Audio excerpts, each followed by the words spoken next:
Pierre Dugofson.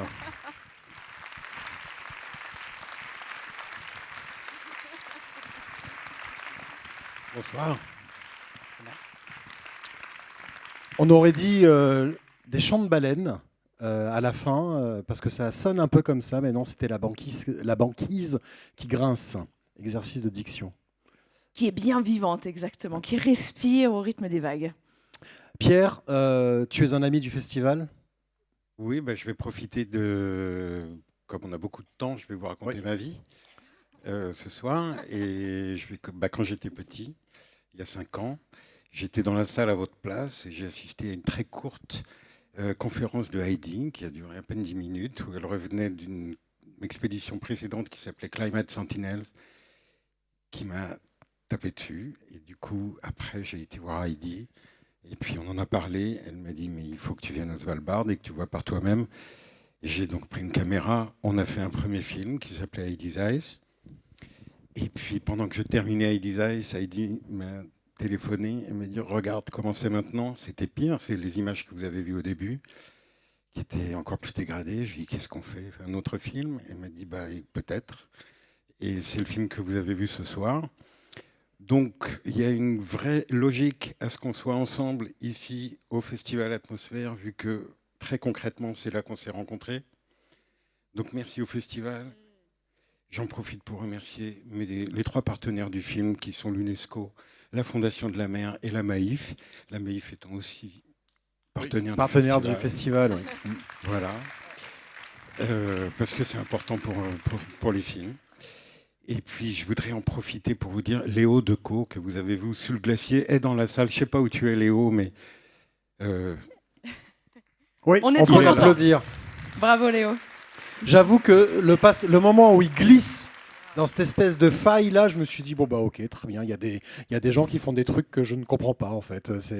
Non, c'était fou, ce moment. Il n'y a pas que Léo, il y a aussi Villemain, Laure Villemain, qui est la compositrice du film, qui est là. Je suis très heureux qu'elle soit avec nous,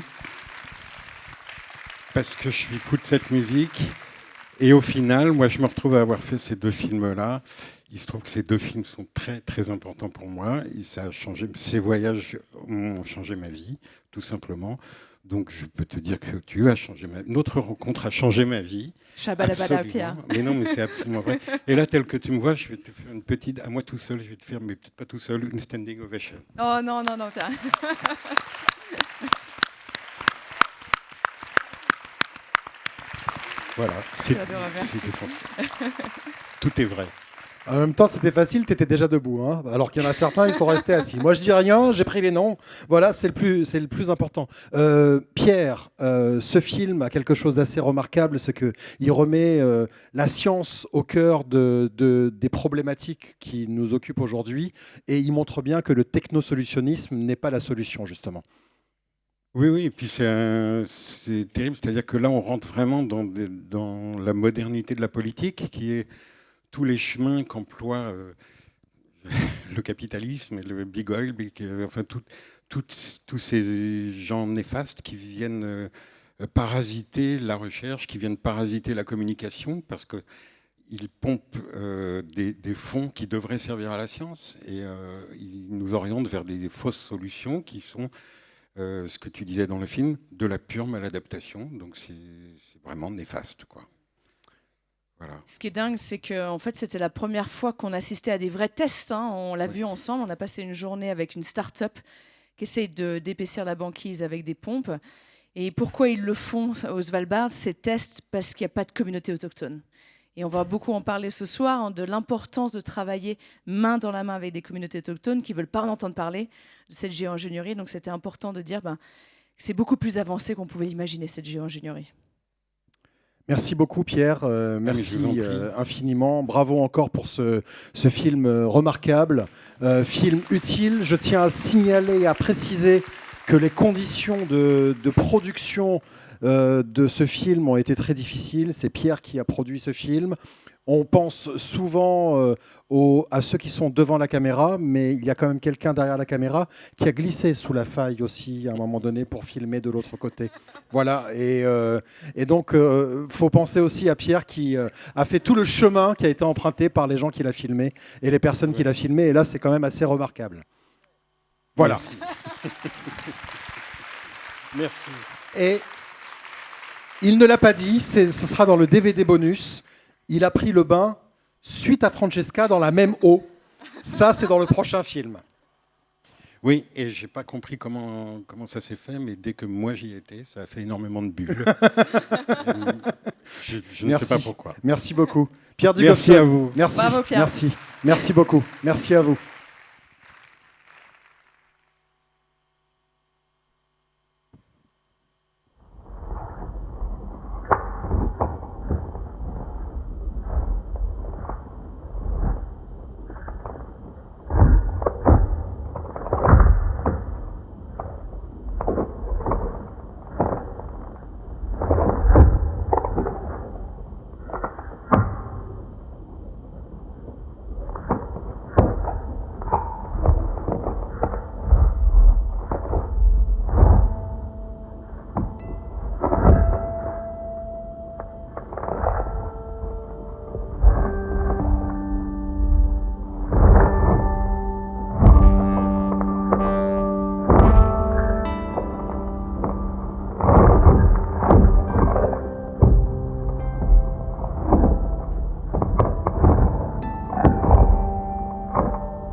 C'était Ghost in the Loop, s'il vous plaît, mesdames, messieurs. Vous avez vu tout à l'heure, pour commencer, Ugo Nani, qui est glaciologue, qui utilise les sons des glaciers pour faire de la musique. Et Ghost in the Loop, lui, converse avec les glaciers. Et il nous en parlera tout à l'heure, enregistrer les glaciers, il fait de la musique et il écoute, il s'inspire de ce que font les glaciers pour faire de la musique. Et on continue, on commence du moins cette deuxième partie avec des artistes. On a commencé avec Ghost in the Loop et avec maintenant Barthélemy Antoine Louf. C'est ça. Non, mais parce que j'insiste sur le louf, parce qu'il y a un E dans l'eau et on a tendance à dire l'œuf. Eh ben non, ce n'est pas l'œuf, c'est louf. Voilà. C'était super intéressant quand même, comme entrée en matière. Alors donc, tu peux nous le présenter, s'il te plaît, Heidi. Il a bien plus qu'un nom qui est très drôle quand même, Bart. Et c'est écrit, je crois, sur ta veste. Dis-moi, c'est quoi être éleveur d'iceberg alors ? C'est un personnage que je me suis créé pour parler des enjeux climat, et notamment de la disparition des glaciers. C'est un personnage que j'ai créé au moment de la pandémie, avec un projet dont on va certainement parler, qui est juste là. Évidemment, c'est un projet artistique, donc je n'élève effectivement pas au propre des icebergs, quoique on pourrait peut-être se poser la question avec le technosolutionnisme si potentiellement on pourrait élever des icebergs. Mais non, c'est symbolique. Tu peux nous montrer ce qu'il y a sous la cloche là ? Alors c'est une de mes installations, c'est un glacier. Alors il est à l'échelle miniature. C'est un glacier sous perfusion. Donc il est protégé par sa cloche en verre et il y a une goutte d'eau régulièrement qui monte dans le tube et qui vient le nourrir. Donc la question qui est posée par l'installation, c'est est-ce que c'est un des derniers glaciers dont on voudrait prolonger la vie pour l'éternité ? Est-ce qu'on peut prendre soin des glaciers ? Ou est-ce que c'est un nouveau glacier qui est en train de naître? Sous-entendu, est-ce qu'on peut faire une culture de glacier? Mais il y a un peu un truc quand même, c'est que si on imagine qu'il y a une goutte d'eau qui vient nourrir régulièrement le glacier, une goutte d'eau par heure et demie, il faudra donc l'éternité pour qu'un nouveau glacier naisse. Une goutte d'eau toutes les heures et demie, ce glacier a combien de gouttes d'eau? Alors le glacier, là, il a 23 228 gouttes d'eau. Et ça fait combien de temps que tu as commencé à l'élever, ce glacier? C'est un projet que j'ai commencé juste au moment de la pandémie, donc il y a 5 ans. Les lieux étaient fermés, les lieux artistiques étaient fermés, et moi, en tant qu'artiste, j'avais plus de boulot. Et ça, c'est une œuvre qui est destinée dans les musées. Et j'ai commencé à proposer aux personnes qui le souhaitaient d'héberger, d'accueillir le glacier dans leur salon. Et donc, ça fait 5 ans maintenant que je parcours les routes avec le glacier. J'assure la transhumance du glacier à vélo.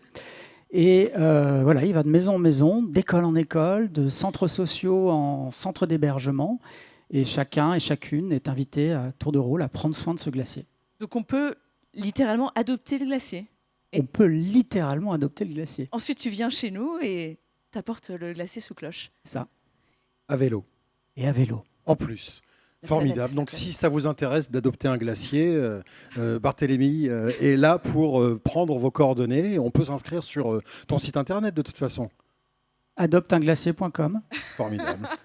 C'est pas une blague, hein. C'est pas vrai. adopte un mec, Non. c'est adopte un glacier cette fois-ci. On a un autre projet dont on voulait parler avec toi, c'est le Saboteur Blanc. Avant d'en parler, on a un film qui présente ce projet et encore une fois cette œuvre d'art contemporain.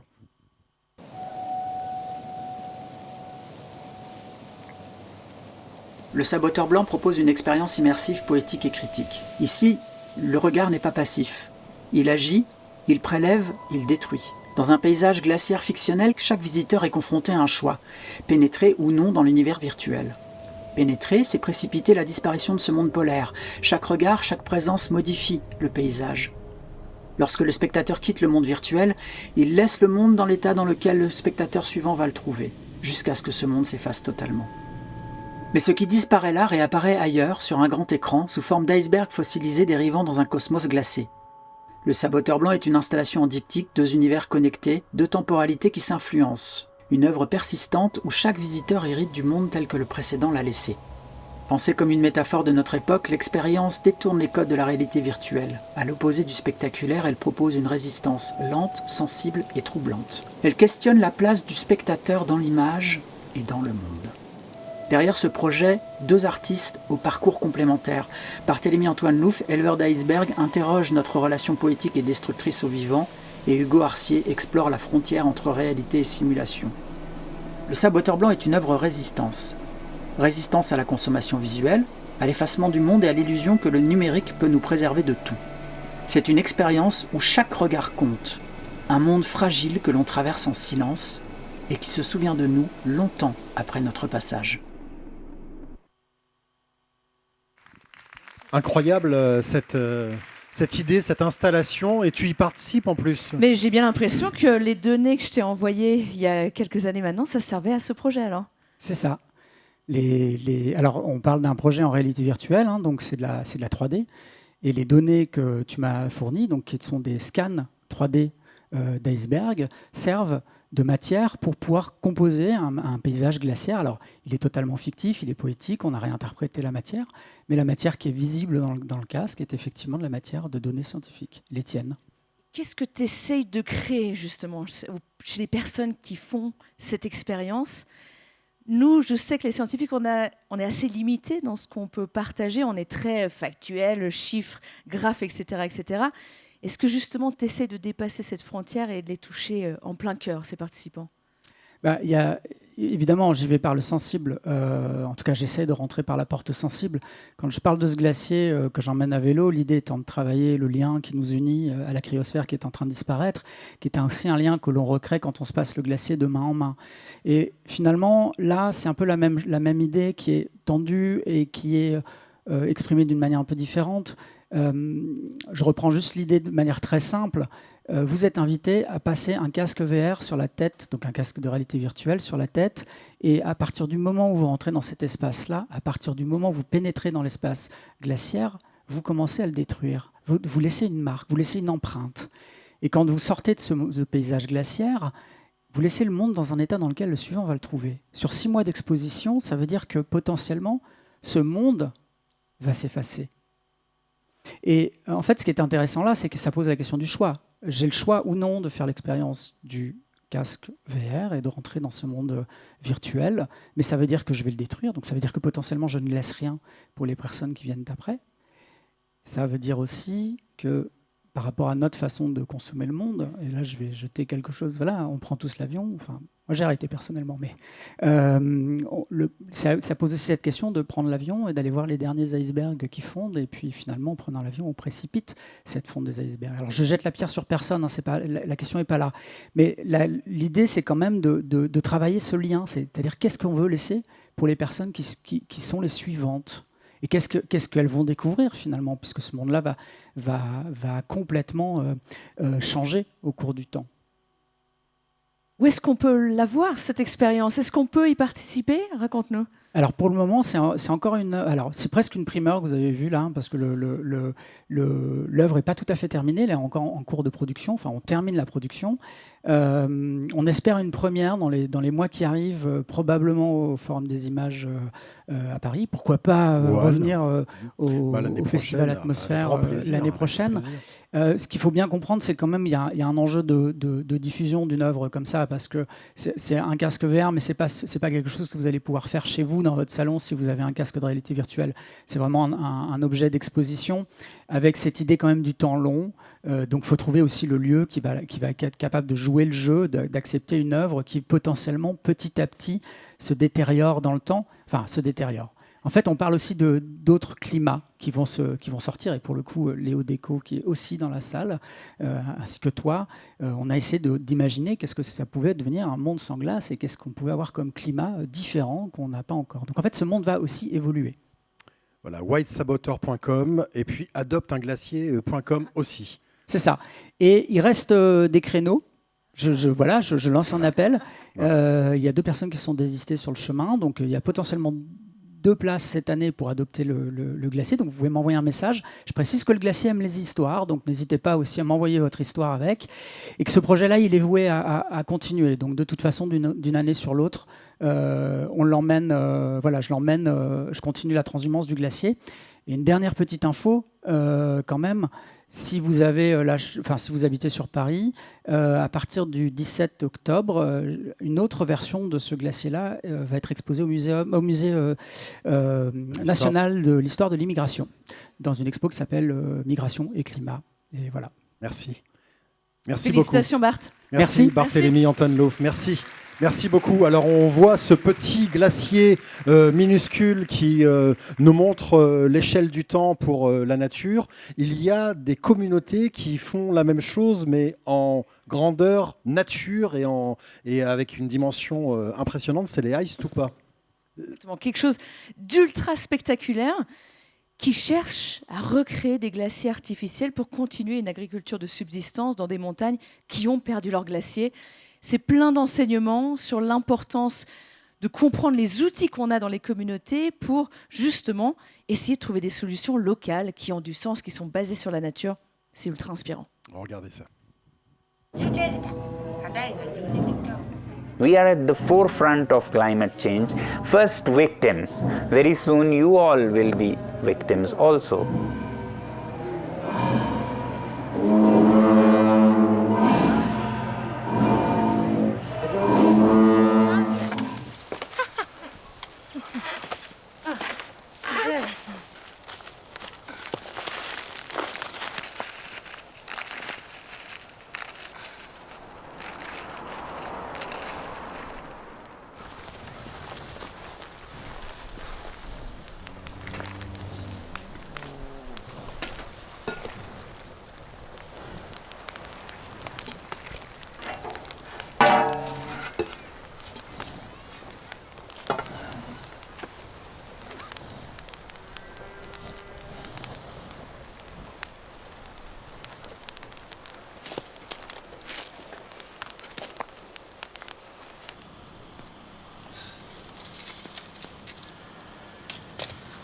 In a region like Zanskar, all the villages entirely depend on their traditional glaciers or small snowfields.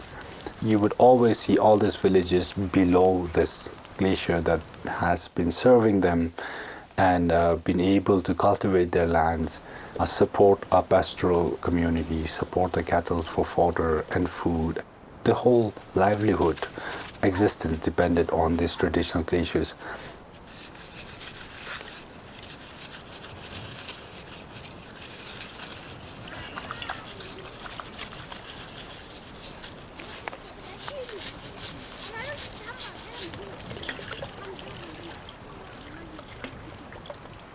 So what has happened is we couldn't depend on these glaciers anymore in the past 15 years, mainly because snow pattern has been very erratic. So if we snow quite a lot one year and then won't snow for another 3-4 years.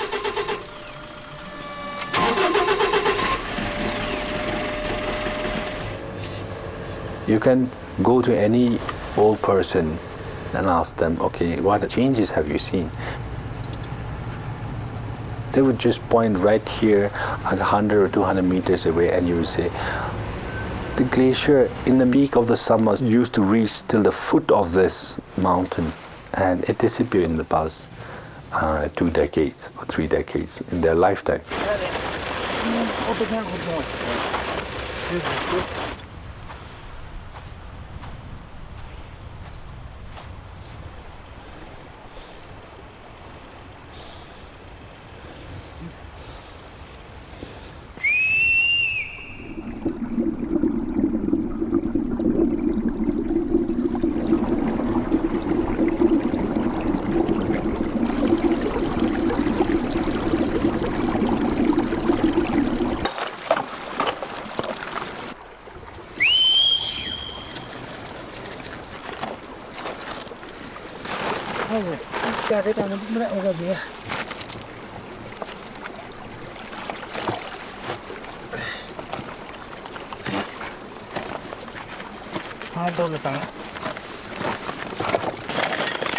So the idea is to keep the water that is available in winter and nobody uses it because there is no farming till spring and summer when everybody wants water. Now the only way to keep it is frozen, but we don't have pumps or the fuel to run pumps, so we said we'll use gravity. You need not worry about what you don't have, like money and machines and fuel. In the mountains we don't have many things but slopes, and therefore gravity can be a resource. So there is pressure, just like a pump but without a pump. Then you put on that a fountain that makes the water spray into the air.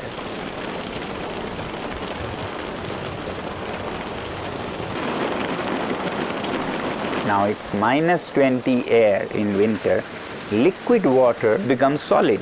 So it makes a cone of ice, white and conical, just like our old stupas. And stupas are very close to people's hearts because they are like monuments of spirituality. So we'll call it ice stupas.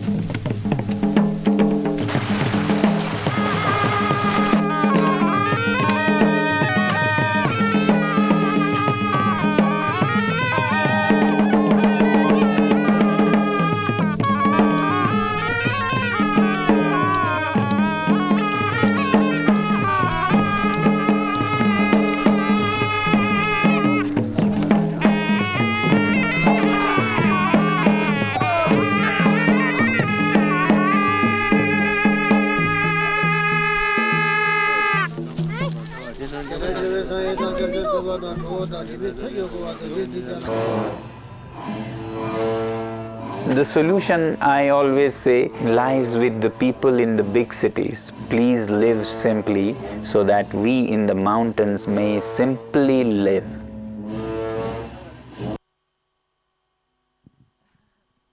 Absolument incroyable quand même. Là, on est à l'opposé des images du film de Pierre avec Heidi, où donc on utilise des pompes pour arroser la banquise. Là, c'est juste de la low-tech, c'est la gravité. C'est l'opposé des Shadocks, là. Eux, ils ont tout compris. Ils utilisent les ressources locales et ça marche. C'est ça qui est génial.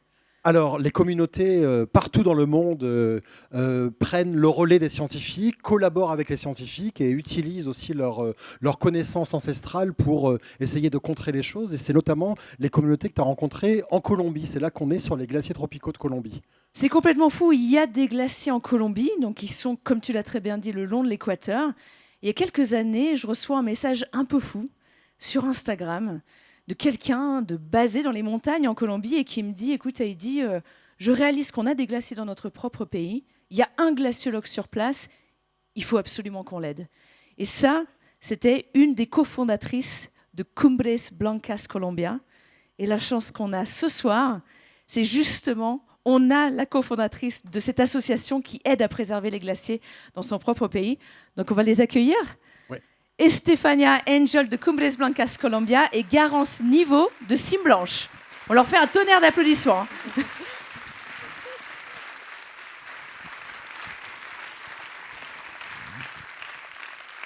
Bonsoir. Bon, je vais commencer par une petite question. Ici, que c'est prêt pour s'engager pour les glaciers? Quelqu'un? Oui? Je vois pas beaucoup les mains. Bon. Moi, je viens de Colombie, un pays situé dans l'équateur. Et il y a 6 ans que j'ai appris qu'il était les glaciers à mon pays. En Colombie, nous pensons tout le temps que c'est les montagnes avec les neiges blanches, mais pas un glacier. Et un jour, ma grande amie, Marcela Fernández, fondatrice de Cumbres Blancas, m'appelait et me dit « Stéphie, tu sais qu'il y a 6 glaciers en Colombie et que nous avons perdu déjà autres 6 et jamais personne ne le savait. » Nous partis de l'ignorance et nous commençons à former une équipe multidisciplinaire qui mixait la science, les arts, l'activisme, les communautés indigènes. En Colombie, les glaciers sont plus qu'un écosystème. C'est aussi la cosmovision de beaucoup de peuples indigènes. Et pour moi, c'est important de les honorer parce que c'est une cosmovision aussi que nous perd quand nous perdons les glaciers. Et c'est pour ça que nous restons en cet chemin et nous créons une association qui s'appelle Cumbres Blancas en 2019, qui est dédiée à la protection des glaciers et à la protection de la montagne. Je ne savais pas si vous savez, mais en Colombie, nous ne dépendons pas des glaciers pour l'eau. Nous dépendons d'autres écosystèmes que tu vois en ces photos. Et c'est le páramo. Le páramo, c'est un écosystème unique qui existe juste en 3 pays et qui est un plan plus spécial et endémique qui s'appelle le frailejón. Et le frailejón, c'est la plante à côté de cet écosystème qui nous donne l'eau. So, nous commençons à restaurer et à protéger cet écosystème que nous voit tout le temps de côté des glaciers. Après ça, nous aussi nous rendons compte que nous avons besoin de ça en plusieurs pays. So, nous nous amplifions dans les Andes, mais aussi en notre continent. Et maintenant, nous avons un mouvement international qui s'appelle Glacier Nation. Et c'est en 10 plus pays. Nous sommes engagés avec beaucoup d'équipes, avec la créativité. Et c'est pour ça qu'en ce moment, je voulais donner la parole à Garance pour qu'elle nous parle de Cime Blanche et de comment nous nous pouvons engager maintenant en ce moment. Merci. Garance. Merci Stéphie, bonsoir. Moi je vais vous parler de Cime Blanche. Qu'est-ce que c'est Cime Blanche? En fait, à l'image de Cumbres Blancas, cette année, en 2025, on a décidé de fonder Cime Blanche. Cime Blanche, c'est un collectif de personnes passionnées et engagées par les glaciers. L'idée, c'est qu'en France, le paysage associatif, il est très riche, très varié, et il est juste incroyable. Il y a des assos autour des glaciers qui font vraiment un travail génial, mais elles appréhendent tous ce sujet des glaciers vraiment par un prisme très spécifique. Je pense à l'association Moraine qui fait le monitoring dans les Pyrénées. Je pense à Marge Sauvage qui se positionne comme un expert scientifique. Je pense à Protector Winters France. Je pense à la Water Family. Je pense à l'école des pôles. Enfin bref, il y en a plein. Nous, avec Cime Blanche, ce qu'on veut faire, c'est qu'on veut briser ces frontières. On veut décatégoriser tout ça et on veut recréer du lien et de l'interaction autour de ces glaciers. Et c'est quoi notre mission en Cime Blanche, Garance? Notre mission, c'est d'éveiller une conscience collective autour de ces glaciers. On veut que la société civile, vous tous dans la salle ici ce soir, vous puissiez vous mobiliser et vous emparer de ce sujet. Parce qu'en fait, le sujet des glaciers, au-delà de la fonte et de la tristesse que nous cause leur disparition et le fait qu'on a vraiment besoin d'eux et de ces écosystèmes, c'est vraiment un sujet politique. Et pour ça, on a besoin de renouer avec le dialogue, la démocratie, et on a besoin de recréer des interactions entre toutes les personnes, peu importe votre univers. Oui. Et c'est déjà commencé ou quand commence? Oui, Cime Blanche, ça a déjà commencé en début d'année. L'idée, c'est de recréer du lien. Et pour ça, on va utiliser l'art, la science, créer des nouvelles interfaces entre l'éducation, les sportifs, les citoyens, les politiques, les entreprises. Bref, entre tout le monde, pour faire vraiment de ces glaciers un sujet politique. Et ce que vous voyez ici ce soir, dans cette salle, c'est un premier exemple de ce que Cime Blanche peut devenir. Et pour une petite anecdote plus personnelle, moi, il y a 4 ans, c'est Heidi Sevestre qui m'a donné envie de m'engager quand je l'ai rencontrée au Svalbard. Et ce soir, avec Cime Blanche, c'est vous que je propose. C'est à vous que je fais une proposition de venir vous engager au sein de cet espace, parce que cet espace, il est pour vous engager pour les glaciers, pour vous engager pour une société plus juste et bas carbone, parce qu'on en a vraiment besoin. Cime Blanche, c'est pour vous, avec vous et par vous. Alors, peu importe ce que vous faites dans la vie, et vraiment, j'insiste là-dessus, que vous soyez professeur des écoles, scientifiques, artistes, banquiers, boulangers, on a vraiment besoin de tout le monde pour œuvrer en faveur de cette société plus juste. Donc si vous aimez les glaciers et que c'est un sujet qui vous tient à cœur, que vous voulez le rendre lisible, compréhensible, accessible, et que vous voulez vous engager et utiliser vraiment cette fonte des glaciers comme un symbole très fort, je vous invite à nous rejoindre. Merci. Merci. Bravo!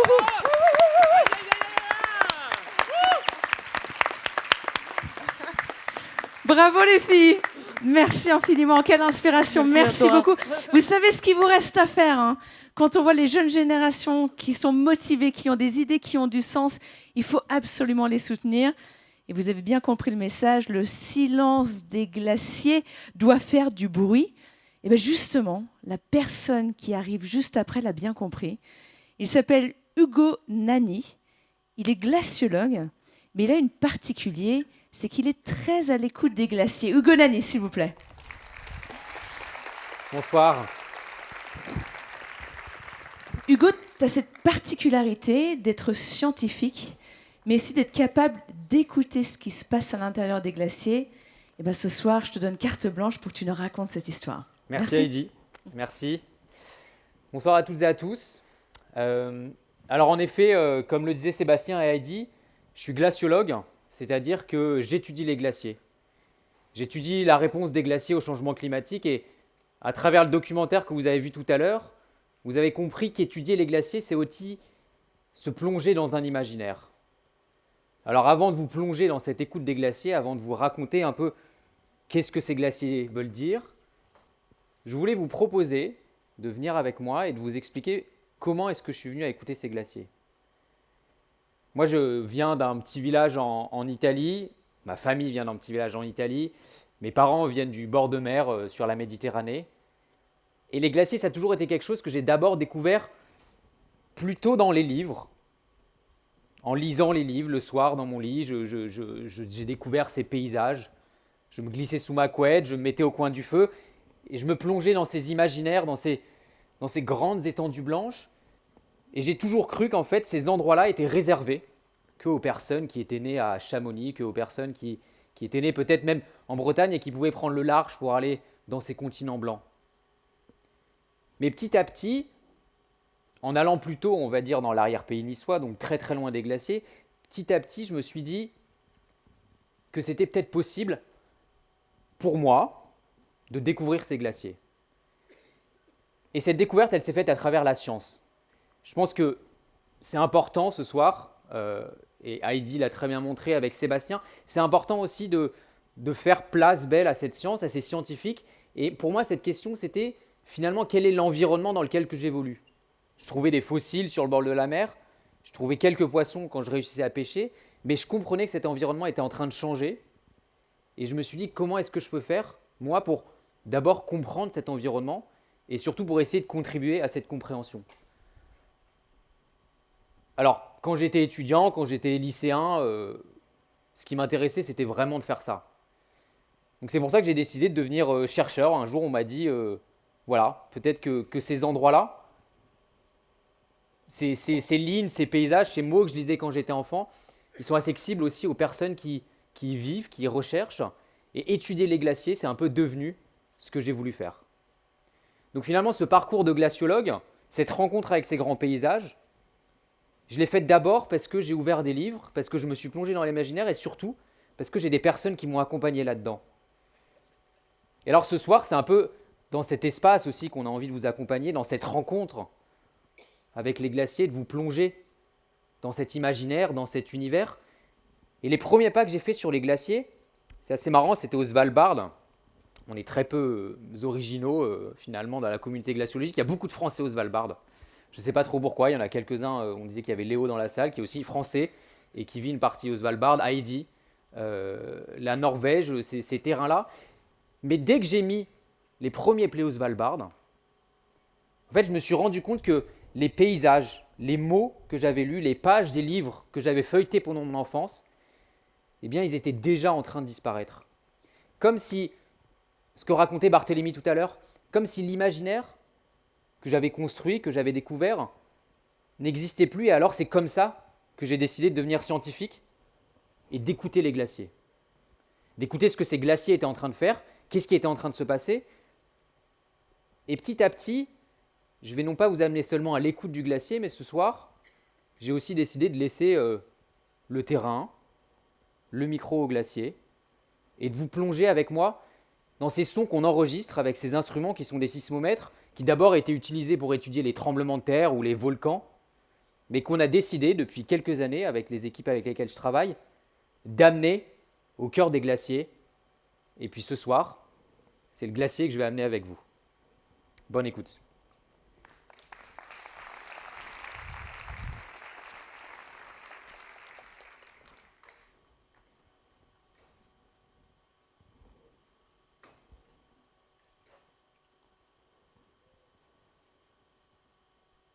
Et surtout, bonne rencontre.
vous entendez sont des sons qui viennent de plus de 350 mètres de profondeur.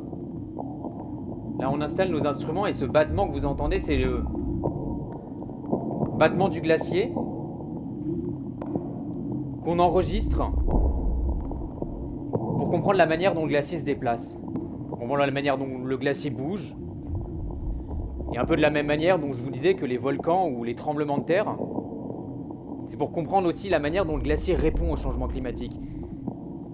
Mais ça, je pense qu'après le documentaire, vous en avez entendu parler. Et ce soir, c'est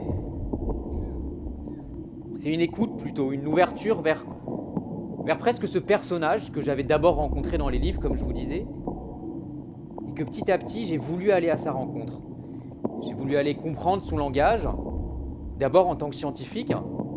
Puis depuis quelques années, en fait, la position de scientifique, elle me suffisait plus, et c'est pour ça que j'ai voulu venir tendre l'oreille à ces glaciers, et finalement presque tendre l'oreille à cet autre qui m'avait tant inspiré, de la même manière que Garance tout à l'heure parlait des personnes qui l'avaient inspiré, de la même manière que je pense qu'on est tous aussi ici pour une raison, pour découvrir ces glaciers. Et finalement, ces glaciers, ce battement qu'on a derrière, je voudrais vous inviter à fermer les yeux, j'allais dire fermer les oreilles, mais c'est pas possible vraiment de fermer ses oreilles, et c'est pour ça que je pense qu'écouter le glacier, ça vient faire résonner quelque chose de différent à l'intérieur de nous. De fermer les yeux, d'écouter ce battement. Et je vous invite à vous demander finalement, c'est quoi votre glacier que vous avez besoin d'écouter pour agir. Pour moi, c'est un glacier. Mais je sais pas, pour mon voisin, pour ma voisine, c'est les champs, c'est la mer qui est devenue silencieuse, c'est la forêt où je trouve plus de champignons avec mes grands-parents. Et ce soir, finalement, c'est cette écoute des glaciers que je veux vous protéger, c'est pas seulement pour écouter les glaciers, mais c'est aussi peut-être pour se mettre dans une position pour écouter l'autre au sens large, car je pense vraiment que c'est cette position envers l'autre au sens large, qu'il soit humain et non humain, qui nous permet aussi aujourd'hui de faire face de la manière dont on veut à l'environnement social ou l'environnement extérieur dans lequel on vit. Donc voilà, je vous laisse avec cette question. Quel est votre glacier et à qui avez-vous besoin de tendre l'oreille? Merci.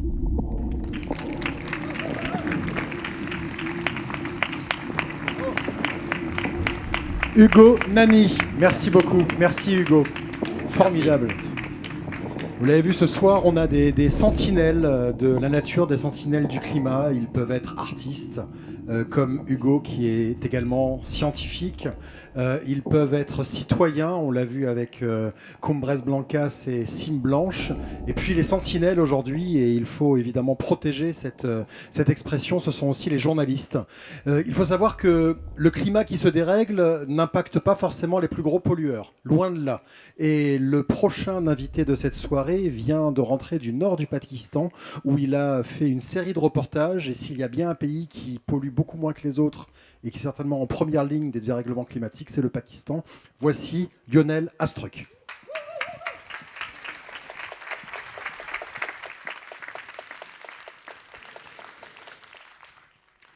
Bonsoir à tous.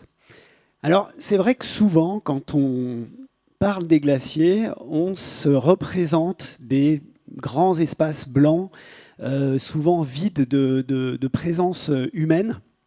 Et moi, ce que j'aime beaucoup dans ce festival, c'est que justement, on parle de ce que j'appellerais, parce que j'ai entendu cette expression que je trouve magnifique, les communautés glaciaires. En fait, c'est les communautés humaines qui dépendent des glaciers et qui vivent à proximité des glaciers. Et ces populations, elles souffrent particulièrement du réchauffement climatique. Et je vous emmène au Pakistan pour en parler, pour les rencontrer. On va aller donc au nord du Pakistan, là, tout en haut de la carte, dans le Gilgit-Baltistan, dans le massif du Karakoram. Et en fait, ces populations, elles sont frappées par le réchauffement climatique de deux manières. Par des pénuries d'eau, on va voir ça un peu plus tard, mais aussi par des crues glaciaires. On appelle ça aussi des tsunamis des montagnes. Et là, par exemple, dans ce village qu'on voit, c'est le village de Hassanabad, un jour du mois de mai 2022, on a entendu un roulement minéral de plus en plus prenant qui résonnait comme ça dans la vallée et qui, du fait de la fonte des glaciers et du fait des pluies, etc., est venu balayer le village. Alors pour vous expliquer en un mot ce que c'est qu'une crue glaciaire, en fait, le glacier fond, il forme un lac glaciaire qui est retenu en fait par une digue naturelle qui est faite de sédiments, de petites pierres, de neige, etc. Et un jour, par exemple, au printemps, eh bien, cette digue cède et elle emporte tout. Ce jour-là, au village d'Hassanabad, tout le monde était dans un mariage qui se déroulait sur la rive opposée du village. Et donc, par chance, il n'y a eu aucune victime. En revanche, tout a été emporté. Mais quand je dis tout, c'est tout. C'est-à-dire la microcentrale électrique qui les approvisionne, les canaux d'irrigation qui permettent l'agriculture, les vergers, les troupeaux, les maisons, etc. Dans d'autres villages, eh bien, il y a eu davantage de pertes humaines. Et là, on est dans le village de Boubourg, dans la vallée du Guiser, où il y a 10 personnes qui ont perdu la vie un jour où il y a eu une crue glaciaire. Mais pour vous donner peut-être un tout petit peu plus, une meilleure idée, disons, de l'ampleur de ce phénomène, il y a une étude qui est parue dans la revue Nature et qui explique que plusieurs milliers d'individus il y a plusieurs milliers de morts chaque année du fait de ces crues glaciaires. Ces crues glaciaires, à travers le monde, elles touchent environ 15 millions de personnes qui sont amenées à subir ce phénomène.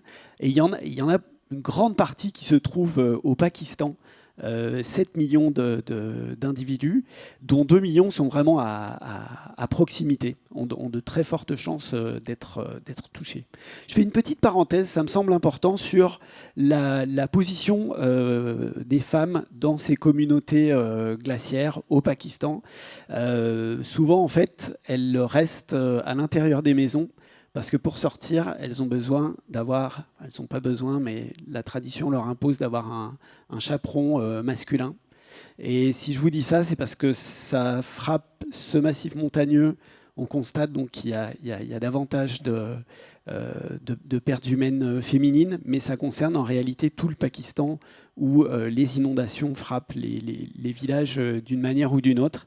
Et donc voilà, elles sont plus fortement touchées par le réchauffement climatique. C'est souvent quelque chose d'un peu abstrait, donc ça me semble bien de l'illustrer avec quelque chose de très réaliste.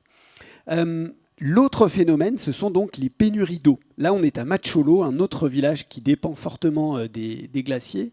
Et dans ce village, aujourd'hui, on est obligé de remonter l'eau d'une rivière avec une canalisation de plusieurs kilomètres, donc avec des pompes, en sachant que l'électricité est très variable, pour avoir un bassin d'irrigation et pour pouvoir faire de l'agriculture. Donc, ce sont des villages qui ont de moins en moins d'eau pour faire leur agriculture, c'est déjà très difficile. Et donc, beaucoup d'entre eux quittent ces terres. Et là, en l'occurrence, sur un village de 450 familles, il y en a 150 qui sont déjà parties. Elles vont où ? Elles vont soit dans d'autres villages qui sont mieux approvisionnés, soit dans la grande ville voisine. Et cette grande ville, eh bien, c'est Skardou.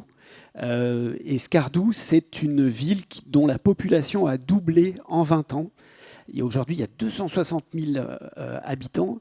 Et il y a une énorme crise de l'eau dans cette ville qui, pourtant, était appelée la ville de l'eau parce qu'il y avait des petits canaux qui circulaient partout. On appelle ça des nullas. C'est très beau. Il y avait justement... On écoutait ces sons, il y avait justement ce son de l'eau en permanence. La ville était connue dans tout le Pakistan pour ça.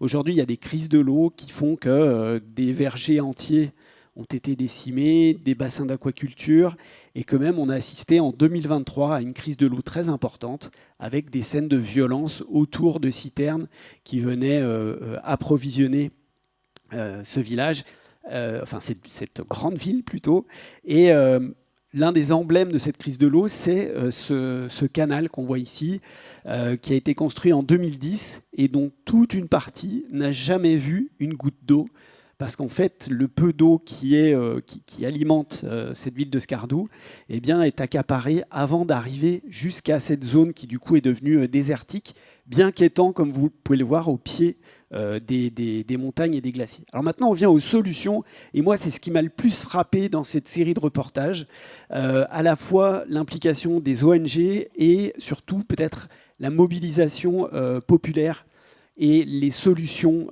trouvées par la population sur place. Ça, ce sont des capteurs qui permettent, quand un lac commence à déborder, de prévenir la population en aval. Donc ça s'appelle des systèmes d'alerte précoce qui permettent aux populations de quitter le village avant que le village soit rasé. Ça se développe beaucoup et il y en a aujourd'hui 53 dans ce massif. Il y a aussi un gros réseau de bénévoles, 40 000 bénévoles qui sont formés dans tous les villages pour apprendre les premiers secours, l'anticipation, etc. Et puis, peut-être plus impressionnant encore, c'est un pays où l'État est peu présent, peu doté en fait, et donc il y a beaucoup d'autogestion et il y a un système communautaire très très fort qui fait que, par exemple, vous voyez là, c'est la construction d'une digue, parce que quand ces fontes sont très importantes, eh bien l'eau au bord de l'Indus, l'eau enlève les terres agricoles. Et là, eh ben, c'est un village qui a construit sa digue en se cotisant, on peut le dire aussi simplement que ça. Donc c'est complètement informel. Et pourtant, là, ils sont arrivés, par exemple, à réunir 100 000 euros pour construire cette digue. Et puis, autre exemple, c'est le barrage de Satpara qu'on voit ici et qui alimente donc la ville de Skardou. Et là encore, aujourd'hui, ce barrage ne se remplit plus, on le voit. D'ailleurs, si vous voyez, il y a un endroit sur la photo où il y a un troupeau qui vient se promener, il n'y a pas assez d'eau. Et pour l'alimenter, ce barrage, eh bien, la population a décidé de construire un canal qui, cette fois-ci, va amener davantage d'eau. Et donc, 25 000 familles se sont réunies pour toutes donner chacune 60 euros. Résultat, une grosse somme d'argent, 250 000 euros au total. Alors, je vous dis 60 euros par famille, ça va, ça vient selon les communautés. Et donc, ils sont arrivés à financer ce canal. Tout ça pour vous dire, et je voudrais conclure là-dessus, c'est que j'ai vu qu'il y avait Pablo Servigne qui était ici et qui a souvent dit que lorsqu'on rencontrait de grosses difficultés avec le climat, l'entraide, la solidarité, c'est fondamental. Eh bien, ces populations le montrent et elles sont aux avant-postes du réchauffement climatique. Je pense qu'il faut qu'on s'inspire des solutions qu'elles mettent en place, mais il faut surtout que nous aussi, en fait, on soit solidaires avec ces populations. Et comme le disait Heidi tout à l'heure, la solution numéro 1, c'est de réduire nos émissions de gaz à effet de serre. Et c'est aussi de faire en sorte que ces pays reçoivent davantage d'argent, davantage de compensation. Aujourd'hui, il y a un fonds de compensation qui est organisé par l'ONU. Il est largement insuffisant et donc il faut qu'on abonde à ce fonds davantage. Voilà, je vous remercie et je vous indique simplement que tout à l'heure, je serai en signature pour signer mon nouveau livre qui s'appelle Activiste d'élite et qui raconte le parcours d'une activiste extraordinaire qui s'appelle Lucie Pinson et qui est arrivée à empêcher des projets fossiles un peu partout à travers le monde. Et dans cette période de défaitisme qu'on est en train de traverser, je trouve que c'est vraiment un exemple très inspirant de voir une activiste qui réussit et qui arrive à obtenir autant de victoires. Donc je vous donne rendez-vous tout à l'heure pour discuter pour cette dédicace. Merci de m'avoir écouté. Merci Lionel. Très belle photo. Est-ce que tu la dédicaceras aussi tout à l'heure? Je peux. Tu peux aussi. Voilà, travail remarquable des journalistes. Dans un instant, on va retourner du côté de la science. On y est déjà un petit peu avec Hugo Nani qui va encore nous faire écouter les glaciers.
Voilà des images du Groenland ramenées par Heidi et mises en son et en musique par Hugo. Il n'y a aucun son synthétique, quoi. C'est-à-dire que quand on écoute, on entend les bulles, on a l'impression d'entendre des oiseaux, et en fait, c'est les glaciers qui font tout ce bruit. On va maintenant rentrer de nouveau dans la science avec l'analyse de la glace avec Ice Memory, Heidi. Ouais, un projet extraordinaire. Vous allez en connaître tous les détails. Et on a la chance ce soir d'avoir avec nous un chercheur qui bosse sur ce projet Ice Memory, Alexis Lamotte du CEREJ. Alexis, bienvenue. Merci. Bonsoir. Bonsoir Alexis. Alors Alexis, on a envie de tout savoir sur ce que toi tu fais en tant que glaciologue au niveau de ces glaciers. Raconte-nous. Là, on vient d'entendre des petites bulles. Et du coup, c'est pareil, en fait, ces petites bulles, nous, on va pouvoir les étudier. Quand la neige, elle tombe, elle va, couche par couche, piéger les particules qui sont présentes dans l'air. Et on peut avoir aussi cette terre qui est piégée dans ces petites bulles.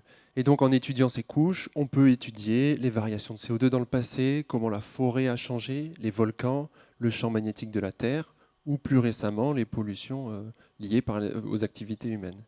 Et souvent, quand on pense au climat, on pense au futur. Nous, on s'intéresse au passé.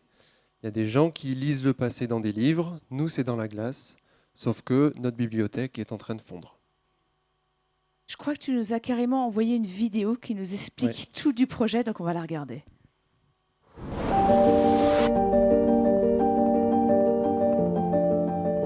Glaciers are much more than frozen water. They're a vital water tower for people and biodiversity. But they also contain the Earth's memory. Mountain glaciers hold a unique and precious record of our planet's history. From atmospheric conditions to greenhouse gas levels, they hold the key to understanding the very forces shaping our world. As the world warms up, glaciers are shrinking at an alarming rate, erasing millennia of historical data that next generations will need to understand climate change. Across the globe, scientists are working together to collect and preserve the ice memory before it's lost forever. Recognized by UNESCO and approved by the parties of the Antarctic Treaty System, the Ice Memory Initiative, launched in 2015, has engaged in a race against time. Scientists from over 10 nations joined them in 2017. To preserve this memory and safeguard ice cores, a dedicated sanctuary in Antarctica will shelter thousands of ice cores for centuries to come, to ensure future generations can continue to learn from glaciers. Preserving ice cores for the next generation of scientists is our absolute responsibility. If our generation does not take action, it will be too late. The time for a reinforced and more collaborative approach is now. From the Arctic to the Andes, from the Alps to the Himalayas, the memory of World Heritage glaciers can still be saved. but international cooperation is crucial. We must join forces across borders to protect these archives before they disappear. Many glaciers are located in remote or sensitive areas, where global cooperation ensures that the collection can continue, despite logistical, environmental, economic, or geopolitical issues. The scale of these challenges transcends national borders. A rapid and coordinated action is needed. The International Year of Glaciers Preservation is a great opportunity to contribute to the efforts of an international coordination, to support and facilitate through diplomacy, logistics, and assistance to their scientific community, the access to the glaciers by national or international scientific teams, to establish a long-term governance of the ice memory heritage in Antarctica.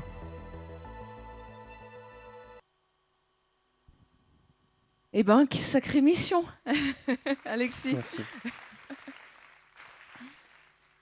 Alors, c'est pas facile, hein. Et ce qui est toujours assez impressionnant, c'est de voir la performance physique qui va avec, pardon d'insister dessus, mais il y a quand même des conditions de travail qui sont toujours extrêmement difficiles.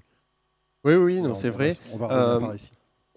Déjà, on fait appel beaucoup aux porteurs locaux la plupart du temps. Là, donc, c'est un nouveau forage qui vient de se finir cette semaine dans le Tadjikistan, sur le glacier du Choukourbashi. Hop, stop. Qui peut répéter? Okay. Moi, non. Donc, c'est 2 carottes de glace qui sont forées, qui font 105 mètres, avec une équipe internationale. Et c'est le 10e forage de Ice Memory depuis le Mont Blanc en 2016. Donc, vous récoltez aussi des carottes de glace chez nous? Oui, c'est ça. Donc, moi, j'avais travaillé sur la carotte du Mont Blanc. Alors, la première étape, à vrai dire, c'est l'apéro. C'est l'étape que j'aime bien. Souvent, je prends un petit morceau de glace et je le mets dans mon verre de pastis. Après, donc, on l'analyse. On va couper la glace en chambre froide. On l'analyse et on va faire une base de données la plus large, la plus exhaustive possible, en libre accès et à très haute résolution. On mesure même des molécules dont on ne sait pas ce que ça veut dire aujourd'hui, mais on se dit peut-être que demain, quelqu'un les saura.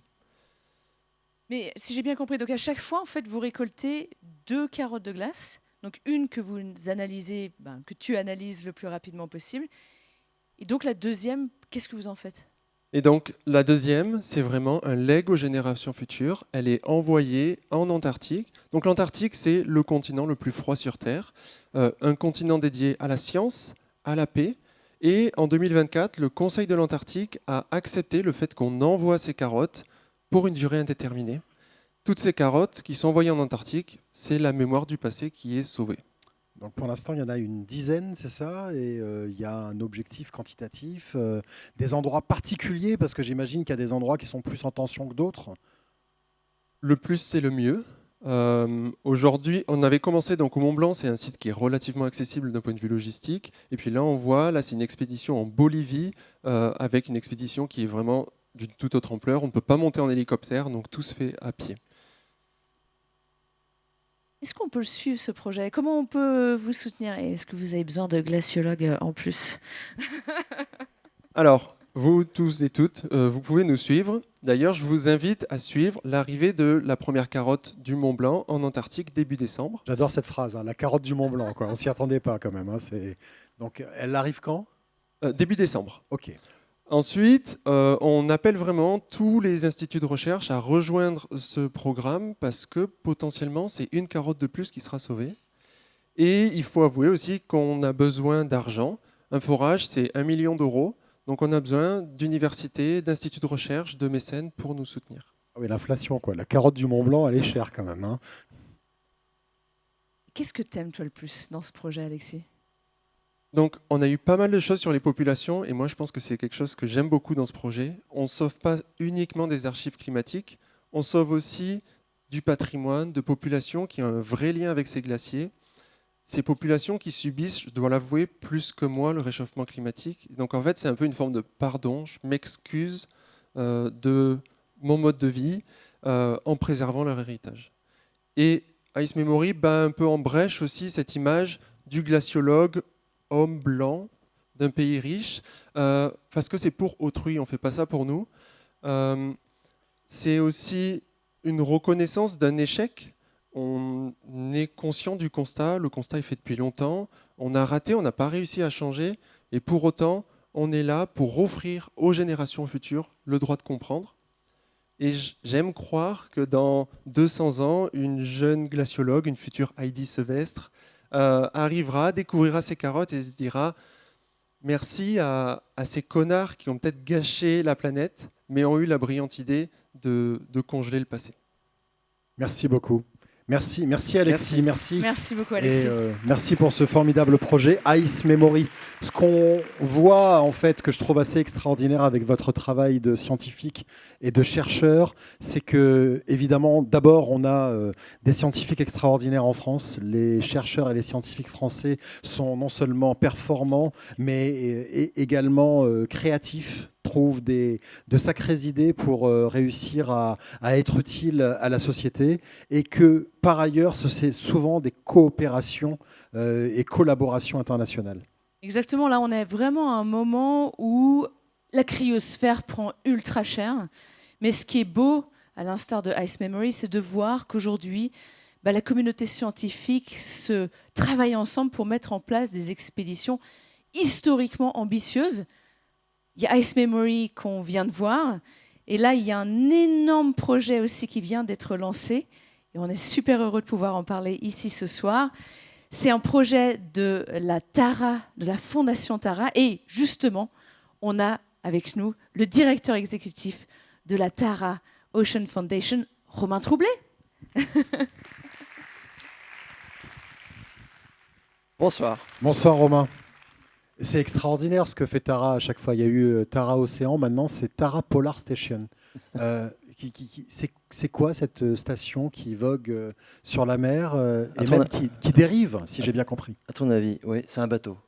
Oui, mais alors il ne ressemble pas à ça, les bateaux d'habitude. Non. On dirait une navette, enfin une capsule spatiale qui est tombée quelque part dans l'océan. On ne sait pas ce que c'est ça, ouais. Et comme l'Arctique est un océan, à l'inverse de l'Antarctique, qui est un continent, eh bien, en Arctique, il faut mieux flotter parce que la glace fond pas mal, et donc le jour où il n'y aura plus, eh bien, soit on sait nager, soit on sait flotter. Donc ce bateau, il a été conçu depuis 10 ans, on y pense. Moi, j'y pense depuis 10 ans avec mon équipe.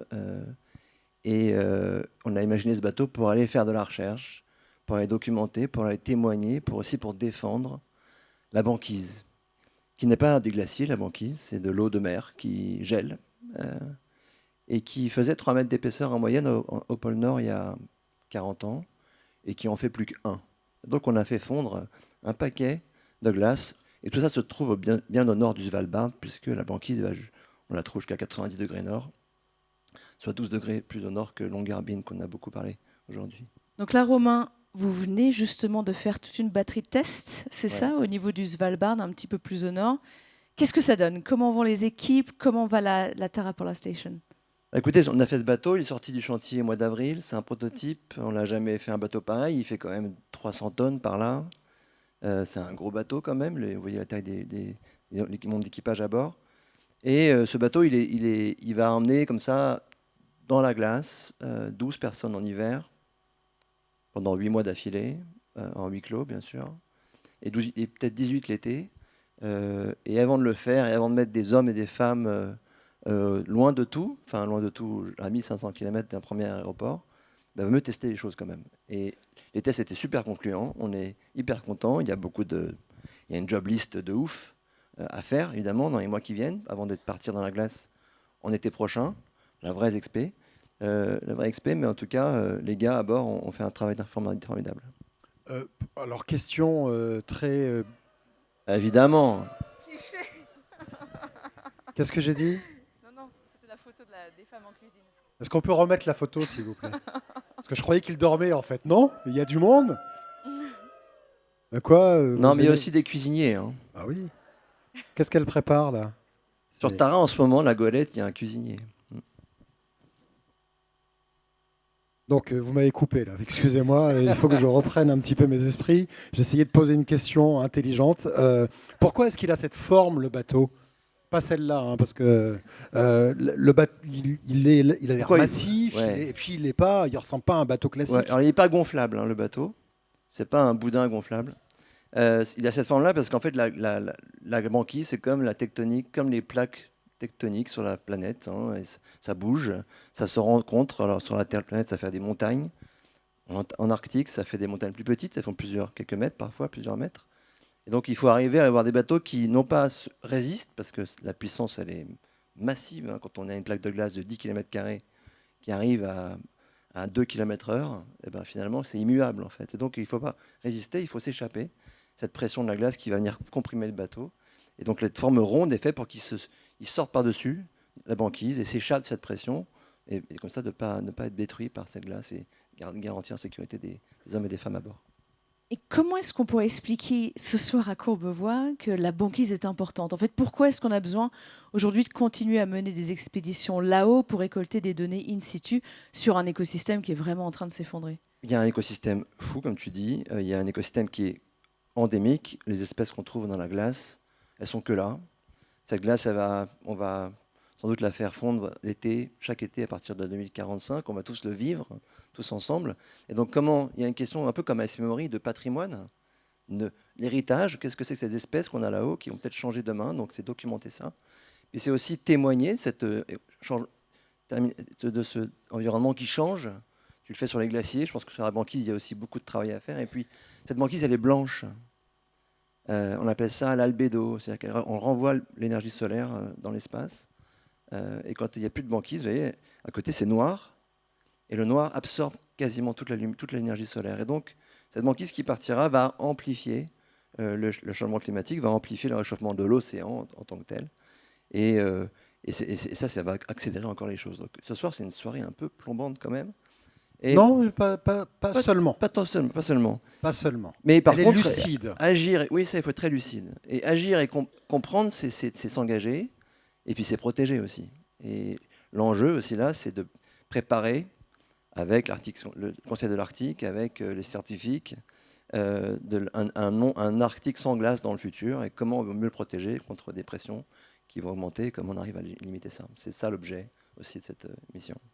Et tu parles de pousser la volonté d'agir. Un truc que j'ai toujours, et je ne suis pas la seule, mais énormément admiré dans ce que vous faites, c'est l'éducation auprès des jeunes générations. C'est assez fabuleux à quel point vous êtes arrivé vraiment à sensibiliser des générations entières sur ce qui se passe dans les océans et aussi maintenant dans les régions polaires. Comment est-ce qu'aujourd'hui, si on est parent ou si on est jeune et on a envie de suivre l'aventure de la Tara Polar Station, comment on peut vous suivre? Qu'est-ce qu'il y a dans le calendrier éducatif de Tara? On va pouvoir suivre le projet Tara déjà depuis longtemps, et comme tu le dis, et puis la station polaire va avoir des programmes pédagogiques dans les écoles avec les professeurs dans toutes les académies françaises. Il y a déjà un gamin qui nous a envoyé une photo ce week-end, hier. Il est venu à bord du bateau à Lorient. Il a eu la chance de visiter la station polaire. Et donc, il a fait une station polaire en Lego. Il a fait des photos, il a fait une vidéo, enfin incroyable. Il parle que de ça à sa mère depuis 2 mois. Elle est contente. Et du coup, peut-être que ça va générer comme ça une volonté de faire de la recherche et de documenter. Vous voyez, là, ce qui est beau dans l'Arctique, c'est qu'en fait, quand vous mettez au nord de la Russie, au nord du Japon, vous dérivez, poussé par les vents dominants, de 10 km par jour. C'est beaucoup. Sans vous en rendre compte, vraiment, quasiment. Ça fait du bruit, comme on a entendu tout à l'heure. Mais cette dérive, elle est naturelle. Et en fait, on donne son destin à la glace. On ne sait pas quand est-ce qu'on sort, on ne sait pas où on sort. Et c'est un vrai engagement parce que l'équipage qui fera l'hivernage, il va partir 8 mois, donc 4 mois dans la nuit polaire, par moins 20, moins 25, pas très froid, pas trop froid encore, ça va. Et qui vont vivre là-dedans, dans une station un peu orbitale, station ISS, pour à la fois faire de la recherche, témoigner, raconter ce qu'ils vivent, pourquoi ils sont là, comment ils sont arrivés là aussi. Je pense qu'il faut qu'on arrive à raconter ça davantage. Dans ce bateau un peu spécial, vous voyez comme il est rond, de partout, et qui, j'espère, va changer un peu la façon dont on perçoit cette banquise. Formidable. Merci beaucoup d'avoir partagé cette expérience avec nous. On se sait privilégié puisqu'on est vraiment au tout début de l'aventure. Donc c'est un véritable honneur. On attend évidemment la photo des hommes en cuisine. Voilà, pour... Il y en a. Voilà, ce serait bien quand même, histoire de rehausser un petit peu le niveau. Merci beaucoup Romain. Merci infiniment. Merci beaucoup. Merci Heidi. Avant d'écouter nos 2 grands témoins, Jean-Pierre Bibring et Christian Clot, je vous propose de découvrir plus en profondeur le travail de Ghost in the Loop. On a découvert celui de Hugo Lani. place à Ghost in the Loop.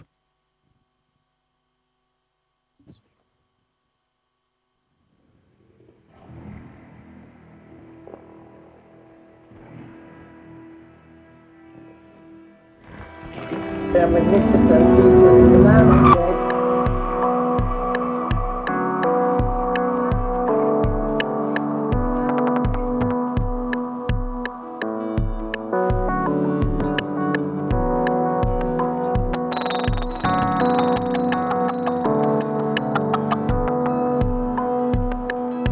They have been here thousands of years before I came to this place.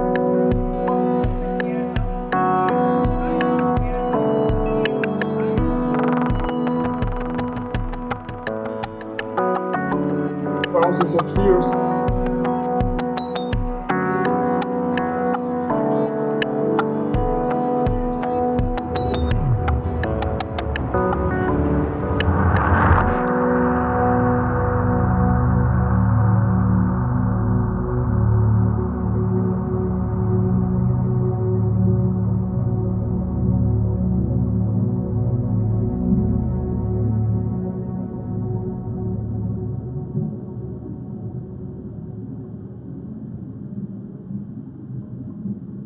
I'm fascinated by glaciers.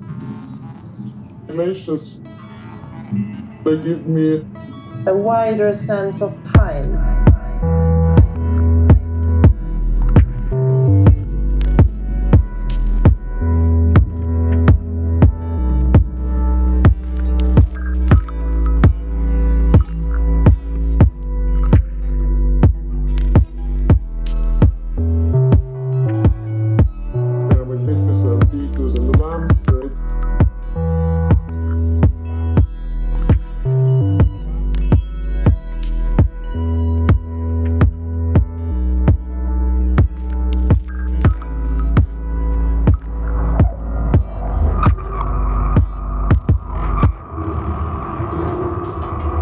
They give me a wider sense of time.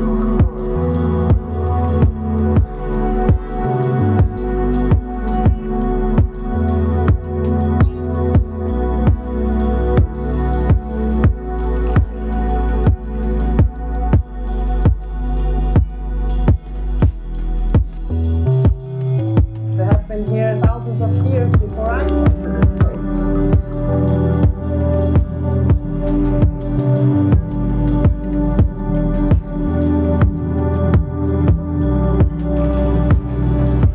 Thousands of years.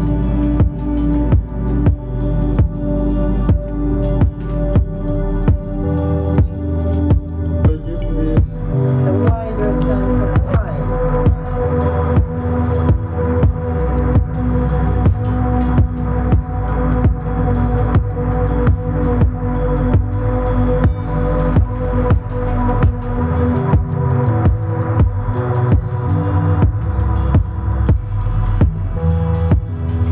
They have been here thousands of years before I came to this place.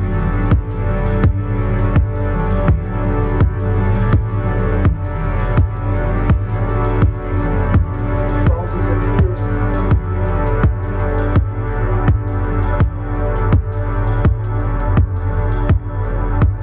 I'm fascinated by glaciers. Their magnificent features in the landscape.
Ghost in the Loop.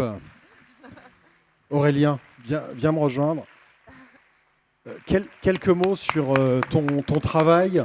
On a vu tout à l'heure Hugo qui lui est scientifique, glaciologue. Toi, tu es musicien. Ouais, moi je suis musicien. J'ai pas du tout de background scientifique. Moi, c'est la musique et mon approche de la musique avec les glaciers. Je pense que ça vient de mon parcours musical où, quand j'étais au conservatoire, j'avais eu la chance de ne pas faire beaucoup de solfège parce que je tombais avec un prof qui était vraiment très cool et qui m'a dit mais en fait, le solfège pour ce que tu fais, c'est-à-dire principalement du rock, c'est pas obligatoire. Voilà. Voilà, carrément. Et il m'a dit par contre, on va créer 3 accords. 3 accords, ouais. Et il m'a dit par contre, on va t'intégrer dans un cursus qui s'appelle musique moderne et improvisation. Et je pense que j'ai un petit peu gardé ça avec les glaciers, c'est-à-dire que quand je me rends sur un glacier ou dans un glacier, les grottes de glace du glacier de Zinal, je plante mes micros dans la glace, les hydrophones, les géophones, j'écoute le glacier et j'interagis avec lui. Je laisse le glacier faire de la musique à travers mon synthétiseur modulaire, c'est-à-dire que c'est lui parfois qui génère des mélodies, qui fait du sound design. Et moi je suis là en tant que partenaire, ou c'est plutôt lui le partenaire, ça dépend comment on se place. Et en fait, en fonction de ce que j'écoute, de ce qu'il génère, je vais l'accompagner et je vais créer des compositions musicales. Et bien sûr, j'enregistre le glacier et après en studio, je fais de la post-production et je recompose avec des enregistrements que je fais sur place. Formidable. On peut t'écouter. Tu sors bientôt un album d'ailleurs. Alors, le prochain album, c'est pas pour tout de suite, il est en préparation. Il doit encore monter dans les glaciers. Ouais, Voilà. c'est ça, ouais, exactement. Il y a un nouveau single qui est sorti il y a pas longtemps qui s'appelle Serac et c'est le premier morceau que j'ai joué à l'instant.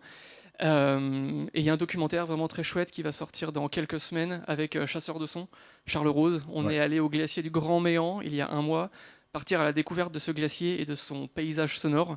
Et c'est les petits sons d'oiseaux et d'insectes que vous avez entendus sur la deuxième partie. Ça vient du Grand Méant et j'ai trouvé ce moment absolument formidable. On a vu quelques images d'ailleurs qui ont défilé tout à l'heure. Merci beaucoup. Merci, merci à vous. Ghost in the Loop. Merci beaucoup. On te retrouvera tout à l'heure pour le final de la soirée. Il est temps de conclure avec nos 2 grands témoins. Le premier grand témoin est Christian Clot. Heidi. Christian Clot, merci d'être avec nous. Alors, tu es explorateur, chercheur. Tu nous viens tout droit du Human Adaptation Institute, de l'Institut de l'adaptation humaine que tu as fondé. Et je crois que ce soir, Christian va nous parler du lien entre les glaciers et ce qui se passe là-haut. C'est bien ça ? Je vais essayer en tout cas. Merci beaucoup. Bonsoir. Effectivement, on va essayer de faire un lien entre neurosciences et glaciers, qui n'ont rien à voir avec l'un avec l'autre en fait. Mais moi, ça fait maintenant 20 ans que je travaille sur la compétence cognitive, sociale et humaine du comportement et comment est-ce qu'on arrive à faire évoluer les gens dans un comportement par rapport à des notions qui nous sont chères aujourd'hui, le climat, la société, les systèmes de vie. Et ça a un peu commencé là-bas. Là, d'abord, ça c'est en Patagonie. Alors, tous les glaciologiques de la salle, là, sachez quand même un truc, les plus beaux glaciers sont en Patagonie, point. Voilà, ça c'est dit. Mais vous êtes d'accord quand même. Bon, moi, j'ai beaucoup parcouru la Patagonie et notamment j'ai beaucoup parcouru un endroit qui s'appelle la Cordillère de Darwin. J'ai cartographié ce territoire en partie. Mais au début, c'était vraiment un truc inconnu. Donc on est parti pour essayer de comprendre ce territoire, d'en faire de la glaciologie. À l'époque, moi, je faisais des prélèvements glaciologiques et de la cartographie sur des glaciers comme ici le Marinelli. Mais là, je vous montre des photos, il fait beau. Mais ça, je l'ai vu une fois comme ça, quoi. En 8 expéditions. La plupart du temps, c'est quand même beaucoup moins rigolo. Et en fait, c'est un endroit qui est à côté du Cap Horn, vous l'avez vu, où il y a énormément de tempêtes, ça bouge beaucoup. Mais en fait, ça change beaucoup. Donc, dans une journée, vous pouvez avoir une tempête, après il fait beau, après il y a de nouveau la tempête. Mais un soir, on est parti à 3, on était là, et il y a une énorme tempête qui nous a tombé dessus. Tempête vraiment gigantesque. La photo n'est pas contractuelle, on ne fait pas de photo quand il fait 200 km/h devant. 200 km/h, ça soulève un toit de maison, ça déplace une voiture. On essaie de monter une tente, on l'a déchiré, une deuxième tente, on l'a déchiré. On arrive à monter finalement une toute petite tente dans laquelle on se jette dedans. Il n'y a plus de photos hein, quand même. Là. On fait des dessins à partir de là. On se jette à 3 dedans. C'est une tente pour une seule personne, donc on est 3. On doit se bouger les 3 si jamais un des 3 bouge. Et cette tempête, là, je n'ai pas le temps de vous faire tout le récit, mais elle va durer 13 jours. Non-stop. 200 km/h devant. Pas à manger dans la tente, donc on ne peut pas sortir pour aller chercher à manger. On est 3, il n'y a aucun moyen de sortir, ne serait-ce qu'une seconde. Et ça devient intéressant comme concept. C'est la plus longue tempête qu'on a mesurée sur place. Et nous, on est dedans. Si vous ne savez pas quoi faire en vacances, vous me dites, j'ai des super projets. Et donc, on est là à 3. Et il faut savoir que 200 km/h devant, c'est 150 décibels. Ça vous vrille le cerveau. C'est terrifiant. Moi, j'arrive à m'échapper. Je pense à autre chose. J'utilise mon imaginaire, je m'en vais, je m'envole. Et j'attends que ça s'arrête. Mais ça ne s'arrête pas. Et je pense à plein de trucs, à la petite maison dans la prairie, Laurent Gals qui court dans les prés, tout ça. 3 jours là-dessus, c'est horrible. Et à un moment donné, j'ai un de mes 2 collègues qui me prend par l'épaule et qui me dit « Christian, j'en peux plus, je vais sortir pour me laisser mourir. » Et là, je comprends que j'ai planté quelque chose, que je n'ai pas fait mon boulot. Et c'est là que commence la vraie histoire. C'est que qu'est-ce que vous dites à cette personne ? Qu'est-ce que vous dites à quelqu'un qui est arrivé au bout de sa capacité d'accepter une situation qui a sombré et qui a pris cette décision complètement terrible si vous lui dites non, mais sors pas, c'est pas ça, pas dehors et tout, ça ne marchera pas. J'ai besoin d'autre chose. Et la première chose qui me vient à l'esprit à ce moment-là, c'est de lui dire, est-ce que tu ne veux pas plutôt jouer aux cartes? Et je sais, je vais sortir pour me laisser mourir. Non, mais une petite partie de cartes d'abord, ça peut faire bizarre. Mais en fait, je lui propose ça, c'est pas pour rien. En fait, je sais qu'il adore jouer aux cartes. C'est quelque chose qu'il fait tous les jeudis avec des amis, il adore ça. Et en fait, je le ramène à quelque chose d'important. Et on va jouer aux cartes. Il accepte, on joue aux cartes. Après, il est fatigué, il s'endort, il se réveille de nouveau, on rejoue aux cartes. Et là, je vais commencer à lui parler d'autre chose. Je vais lui parler de quelqu'un qu'il a rencontré juste avant de venir là, dans cette montagne. C'est une femme qu'il a vraiment, il a eu un coup de foudre, mais il n'a pu la voir qu'une seule fois avant de partir. Et en fait, on va se mettre à parler de cette femme, de ce qu'elle représente pour lui. Et en fait, il en parle. Et petit à petit, il oublie de partir dans l'idée de sortir de la tente et il reconstruit une nouvelle image. Et à partir de là, je me rends compte que je ne peux plus laisser les choses aller comme ça. Je ne peux plus m'évader moi-même de mon imaginaire, je dois l'aider. Je dois aider mes collègues. On commence à, tous les matins, se rhabiller, même si on ne peut pas partir. On a toujours cette tempête, c'est terrifiant. Mais tous les jours, je lui reparle de cette personne. Et je lui crée une image sur laquelle il va construire une capacité de vouloir continuer l'aventure. Alors, notre cerveau, il est un peu particulier. J'ai très peu de temps pour en parler ce soir, mais je voulais quand même vous dire 3 choses là-dessus. Cette histoire, elle m'en a fait prendre pour perpète, et à lui aussi d'ailleurs, parce qu'après il est rentré, il l'a rencontré, il s'est marié, il a eu 3 enfants.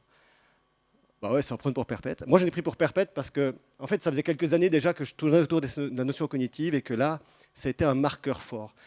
De là, j'ai compris que je devais essayer de comprendre ce qui se passait dans un cerveau quand il était confronté à des situations qui lui étaient incompréhensibles, qui étaient beaucoup trop grandes pour lui, comme cette tempête dans laquelle on ne pouvait pas sortir et qui était tellement démesurée que finalement, qu'est-ce qu'on peut faire avec ça? On ne peut pas lutter contre, on ne peut pas la changer, on ne peut pas l'arrêter. Qu'est-ce qu'on fait? Et je me suis mis à travailler pour comprendre notre cerveau. Et j'ai compris un certain nombre de choses. Et en 3 minutes, je vais essayer de vous les partager. Parce que je crois qu'aujourd'hui, on a un petit sujet. C'est vrai que cette soirée, elle est fondamentale. Ça a été dit tout à l'heure, on est réaliste. Mais on a aussi besoin de construire maintenant quelque chose pour se dépasser, pour aller au-delà de nous.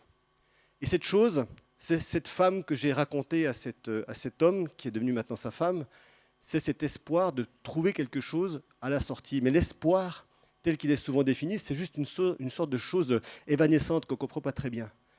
L'espoir qu'on doit construire, ce n'est pas se dire « ouais, c'est Arabia demain », c'est la construction d'un fonctionnement de volonté. Parce que je pense cognitivement que je peux quelque chose, alors j'arrive à mettre mon cerveau en action pour le besoin. Ce qu'on a démontré il n'y a pas très longtemps, c'est qu'un cerveau, il fonctionne sur un système de coût-bénéfice. S'il ne considère pas que l'effort qu'il va faire pour construire quelque chose lui apportera un bénéfice suffisant, il ne se met pas au boulot. C'est con, mais c'est comme ça. Si vous voulez aider votre cerveau, vous devez lui montrer que l'effort que vous allez faire, parce que changer, c'est un effort, a du sens pour le futur. Ça veut dire aussi qu'il faut accepter que ça va prendre un peu de temps, parce qu'on ne change pas comme ça. Ça a pris des jours pour ramener mon ami dans cette idée que, ok, ça valait la peine de se battre. Eh bien, le temps, il est fondamental. Ne croyez pas qu'on change quelqu'un en 1 seconde. Le changement, c'est long. Mais ça vaut la peine, parce qu'une fois qu'on l'a fait, ça devient profond.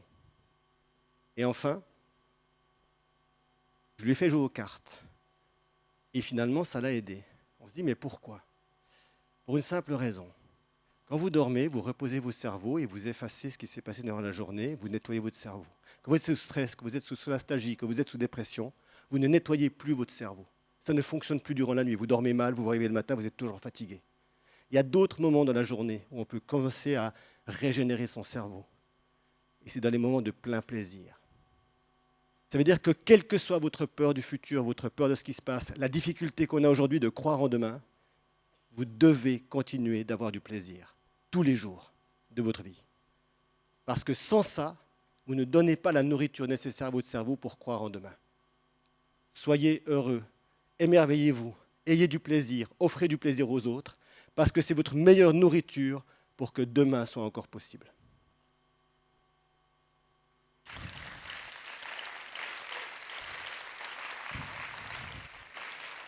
Je vous ai parlé du temps. On m'avait donné 23 minutes. Et je vois qu'il y a déjà 22 secondes qui sont passées. C'est ma perception du temps. Hein. Je veux dire, chacun voit le temps comme il veut. N'est-ce pas, hein, Sébastien? Je voudrais juste terminer sur une chose qui n'a rien à voir, mais ça me paraît important. Vous avez peut-être pas échappé qu'on a un tout petit souci politique actuellement, avec des personnalités qui ont du mal à comprendre le besoin du futur. Nous, on a construit une chambre climatique mobile dans laquelle on met les gens dedans pendant 30 minutes et ils vivent le climat de 2050. Tous les gens qui ont fait ça, ils sortent, ils prennent des décisions de changement. C'est impressionnant. J'ai jamais vu ça. Ça fait 30 ans que je travaille sur le sujet. C'est fabuleux. On est en train de monter un programme pour mettre tous nos élus, femmes et hommes politiques, dans ce machin. Ouais. Alors, merci pour vos applaudissements parce qu'on va avoir besoin de vous. Suivez le LinkedIn de Human Adaptation Institute ou mon LinkedIn parce qu'on va lancer un financement participatif pour le faire, mais surtout on aura besoin de vous pour accompagner ça parce qu'on va vous demander de choisir les 10 solutions que vous voulez imposer à nos personnalités politiques qu'on doit voter en 2026 et 2027. Ce sera avec vous qu'on fera ça et c'est maintenant. Merci beaucoup. Merci. Merci beaucoup, Christian. Christian Clot, merci. Christian parlait d'émerveillement. Et vous savez, Jean-Pierre Gou, qui est à l'origine de ce magnifique projet One Home, s'est inspiré de l'overview effect, ce moment hallucinant et cette émotion extrêmement forte qu'ont ressenti les premiers cosmonautes, astronautes, spationautes qui se sont retrouvés dans l'espace en voyant la belle planète bleue. Et c'est le projet qu'il a développé sur Internet. Vous pouvez y aller, onehome.org. Et il nous semblait intéressant, pour conclure cette soirée, de prendre de la hauteur, d'avoir cet overview effect et de laisser la parole à un astrophysicien. Mesdames, Messieurs, voici Jean-Pierre Bibring.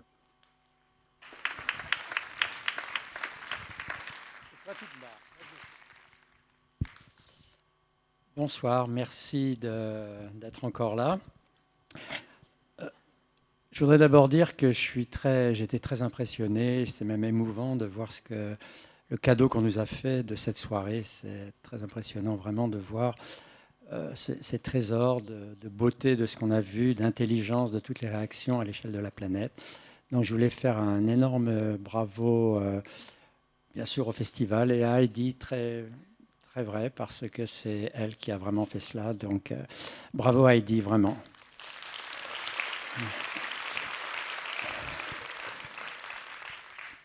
Je vais faire simplement 2-3 points de ce que cette soirée m'a vraiment illuminé.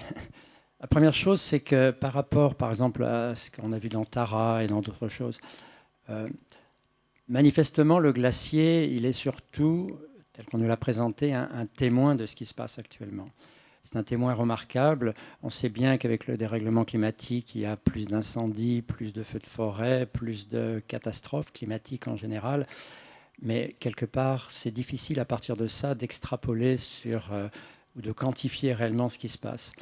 Avec les glaciers, vous avez vu que le dérèglement se mesure quasiment d'année en année, quelquefois même moins que cela. C'est très impressionnant de disposer d'un engin qui nous permet réellement, si on l'analyse bien, de regarder les effets vraiment du dérèglement climatique. Et j'insiste sur le fait que tout ça, vous avez bien vu que c'est pour un dérèglement qui, à l'échelle globale de la planète, c'est de l'ordre du degré à 1, 2 degrés. 1 ou 2 degrés, ça fait des dégâts considérables. C'est un petit peu comme pour la fièvre, 1 ou 2 degrés de plus, ça peut être considérable, ça peut aller vers la mort. Et là, on est exactement dans cette configuration-là, 1 ou 2 degrés. Bien sûr, 1 ou 2 degrés global, ça fait localement, on l'a vu à Svalbard, ça fait des augmentations qui peuvent être 5, 6, 7 degrés. Mais c'est directement lié à ça. Alors, pourquoi c'est ça? Pourquoi est-ce qu'avec 1 ou 2 degrés, on a tout ça? Et quels repères on a pour comparer à ce qu'il y a eu dans le passé, ce qu'il risque d'y avoir dans le futur, et ce qu'il y a ailleurs dans l'univers? D'abord, 1 ou 2 degrés, on comprend que ça peut ne pas être beaucoup. C'est une augmentation qui s'est inscrite dans le passé sur des élévations plus grandes, 4-5 degrés. Et on sait que 4 ou 5 degrés, c'est ce qui se passe avec une récurrence de 26 ans dans ce qu'on appelle l'apparition des glaciations, qui est simplement due au fait que l'angle, qu'on appelle l'obliquité, qui mesure l'écart de l'axe des pôles, contre lequel on tourne bien sûr en 24 heures par rapport à la perpendiculaire à la trajectoire de la Terre autour du Soleil, fait les fameuses 23 degrés, mais que cet angle-là tourne comme une toupie et avec une période de 26 000 ans, Au lieu que quand on est plus près du Soleil l'hiver de l'hémisphère nord, ce qui actuellement est en janvier, eh bien on le sera le plus loin. Et si on est plus loin l'hiver et plus près l'été, ça augmente le contraste thermique. Actuellement, on est dans quelque chose qui nous favorise. Et bien avec une période assez régulière de 26 000 ans, on peut faire apparaître des moments beaucoup plus froids, et c'est les fameuses glaciations. Et c'est 4 ou 5 degrés. Si j'insiste là-dessus, c'est pour que chacun réalise que le dérèglement climatique que l'homme propose actuellement, si on peut dire, qu'il produit, il est du même ordre de grandeur. Les glaciations, ça n'a pas fait de disparaître des espèces, mais parce que c'est sur des milliers d'années. Et il est important de réaliser que le vrai problème actuellement, ce n'est pas tant l'amplitude que le temps sur lequel il joue.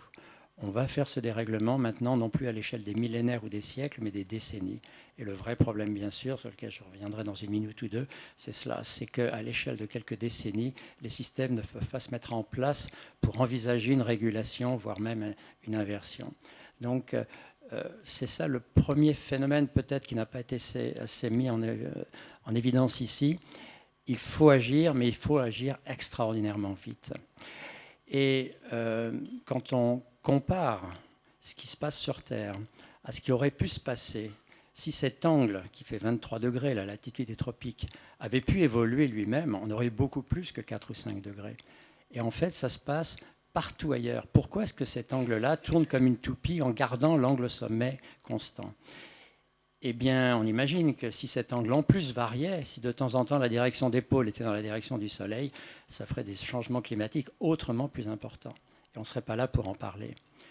Eh bien, cet angle-là, qui reste constant, sur cette période qui tourne et qui fait malgré tout des écarts de quelques degrés, cette stabilisation, on le doit, et c'est un astronome français, Jacques Lascar, qui a déjà 30 ans l'a montré, à l'existence de la Lune. C'est cette Lune-là, dont la masse par rapport à la Terre est suffisamment importante, qui induit des effets de gravité très importants. Bien sûr, les marées océaniques, c'est le premier effet que tout le monde connaît.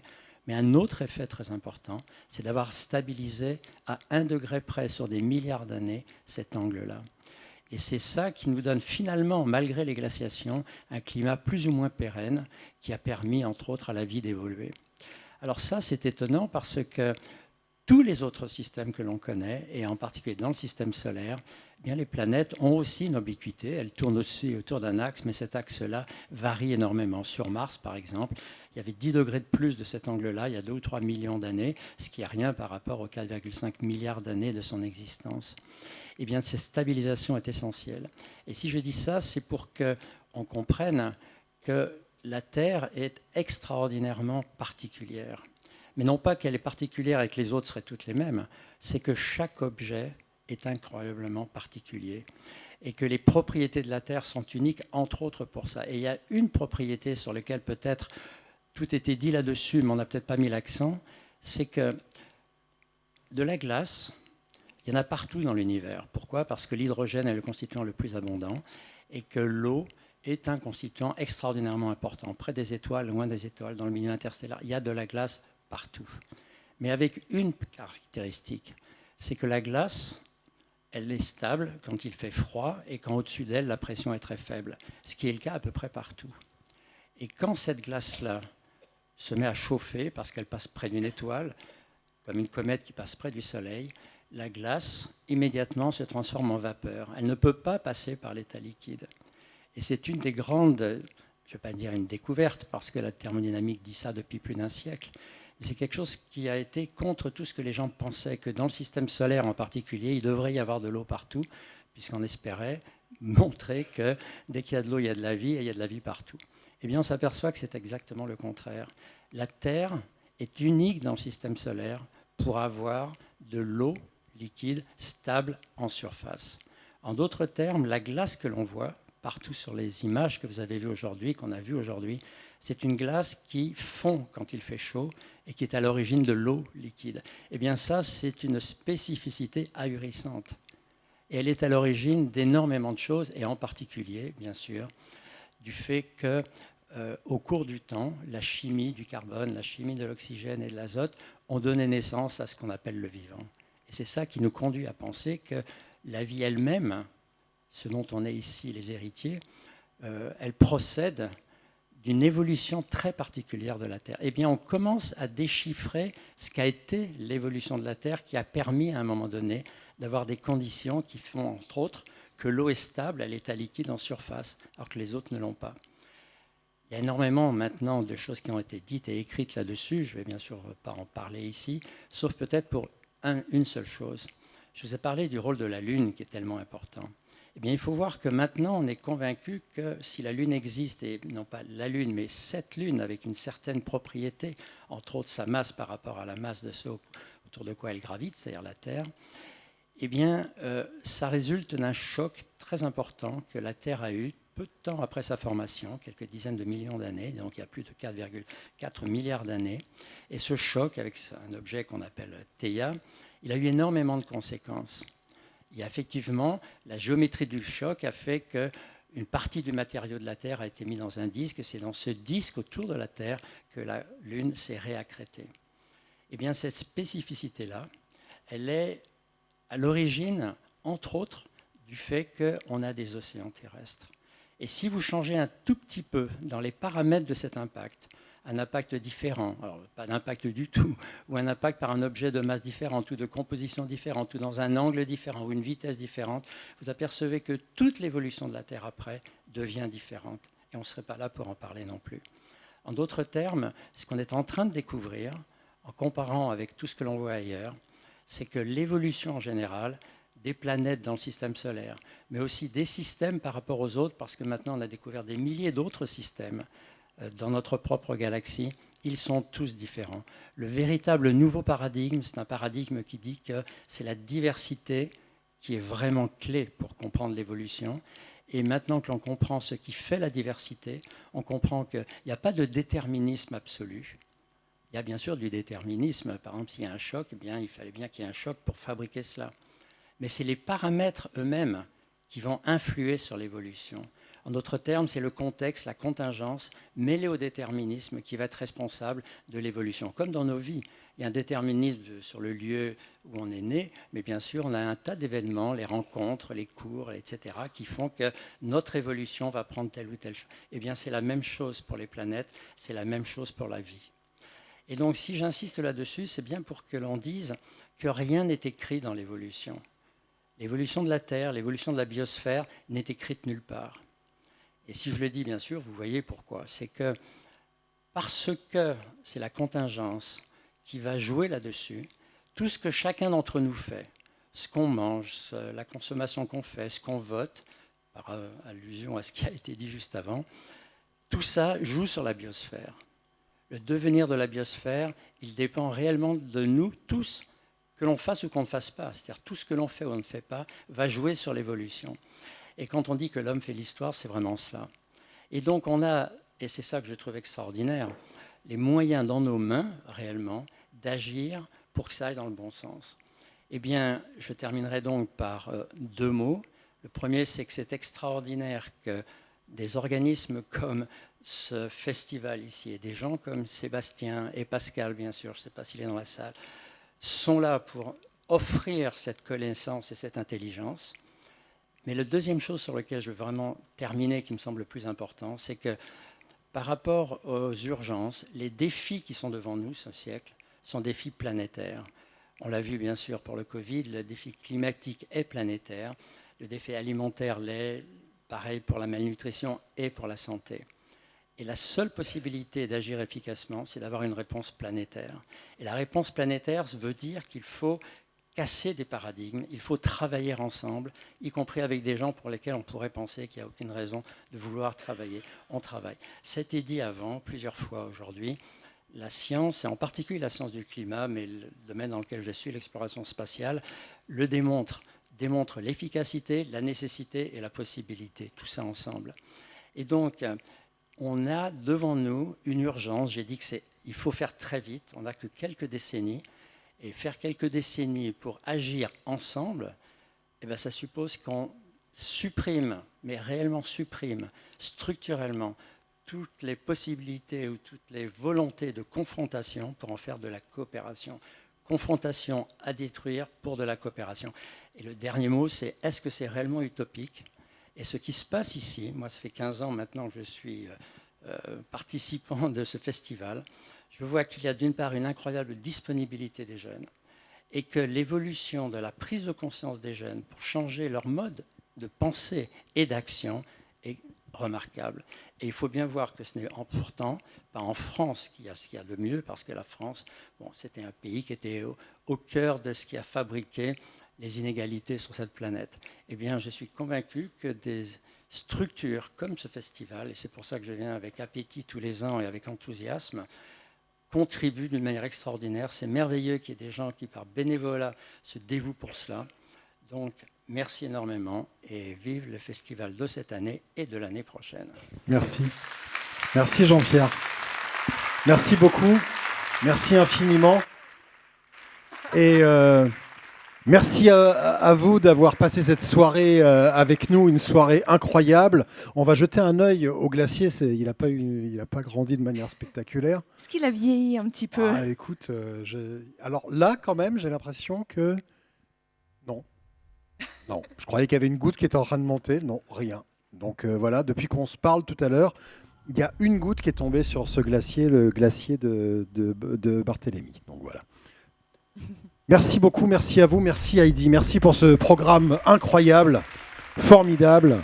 Ça a été une très très belle soirée, merci beaucoup. Je tiens à remercier déjà Sébastien d'avoir été cet extraordinaire chef d'orchestre ce soir. Ce qu'on voulait faire ensemble, c'est vraiment faire une déclaration d'amour pour ces glaciers. Et je pense que vous l'avez ressenti de toutes les personnes qui ont intervenu ce soir. On ne va rien lâcher, quoi. C'est vraiment le moment ou jamais pour réaliser que si on se bat pour ces glaciers, on se bat pour notre santé, on se bat pour notre pouvoir d'achat, pour plus d'égalité. Aujourd'hui, on a plein de bonnes raisons de le faire et ceux qui n'ont pas réalisé ça, c'est qu'ils n'ont rien compris. Donc on a besoin de tout le monde et pour faire écho à ce que nous disait Jean-Pierre, la clé, ça va être la diversité. Et je pense que tous les intervenants ce soir nous ont montré que, en fait, on a besoin de tous les talents que l'on a ici ce soir. Donc justement, on va les inviter à nous rejoindre, à commencer par Estefania Angel, Garance Niveau, un immense merci. Venez. Pierre Dugofson. Jean-Pierre Bibring. Lionel Astruc. Christian Clot. Alexis Lamotte. Barthélemy Antoine Louf. Je vois plus qui est derrière.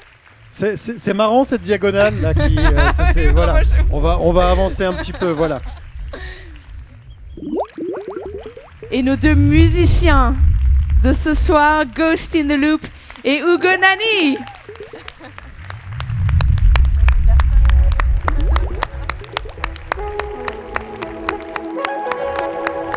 Merci beaucoup, merci à vous. Je me permets d'aussi dire un mot, merci Jean-Pierre pour tous ces mots si gentils à l'égard du festival. Merci à vous tous. Beaucoup sont des fidèles du festival, d'autres vont le devenir, parce que quand on vient à Atmosphère, on y revient en général. Atmosphère, c'est un festival gratuit. Depuis 15 ans, on est ici grâce à la ville de Courbevoie et à tous les partenaires. Vous rentrez désormais avec un pass festival, vous vous inscrivez. C'est important juste d'avoir une équivalence pour ce festival qui vous est offert. Vous êtes 20 000 chaque année à venir, une vingtaine de films en avant-première, des intervenants de haut niveau. Ce soir, on avait les Avengers des glaciers, j'ai envie de dire. C'était absolument exceptionnel. L'équivalent, ça aurait été un pass pour un festival payant de 60 €. Donc si vous voulez nous aider, vous le pouvez, car la culture et la culture scientifique sont en tension aujourd'hui en France. Les associations sont en tension. Donc voilà, vous avez un QR code. N'hésitez pas. Chaque euro compte et ça nous permettra d'être l'année prochaine encore là et encore plus fort avec encore un plateau aussi exceptionnel et avec tous ces artistes. Merci à vous, merci infiniment et votre présence nous fait chaud au cœur. Merci et merci à vous tous. Bravo. Et Heidi, reviens-nous vite de ton long périple en Antarctique. Avec grand plaisir, à bientôt. Merci. Merci beaucoup, merci à vous. Merci.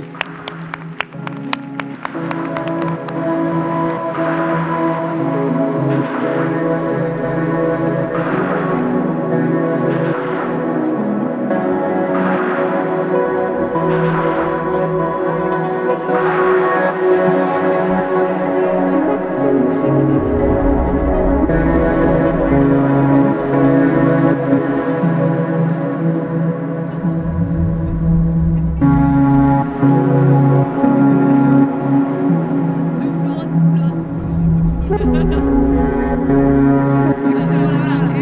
voilà.